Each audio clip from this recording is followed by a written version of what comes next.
School থেকে বেরিয়ে গেছি, এই যে আমার ঢঙি মাসি, এই যে আইসক্রিম। ও রোজ যাওয়ার আমি কিন্তু সময় বলিনি, আমার দিদিই বলেছে যে আইসক্রিম খাবে, তাই আমি বললাম। আমি কিন্তু বলিনি যে আইসক্রিম খাবো। তো তুমি তো নাও বলনি, হুম, তাহলে এটাও ঠিক।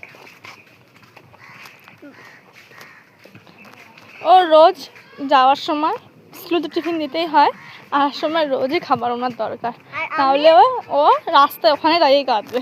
হ্যাঁ, আমি ছাদে বসেছিলাম কেন আমার নাচ করতে হয় তো তাই। আর ছাদে আমি লুকিয়ে লুকিয়ে ওরিও বিস্কিট খাচ্ছিলাম, তাই মানে টিফিনে। ক্লাস করনি আজকে? ম্যাম লিখে দিয়েছে বল, ওই আন্টি লিখে দিয়েছে। দেখে নোংরা। তো চোখে কি ব্যথা আছে না কম আছে এখন? ঠিক আছে, ঠিক আছে। তো প্রোগ্রাম হবে তো ভালো করে? হুম।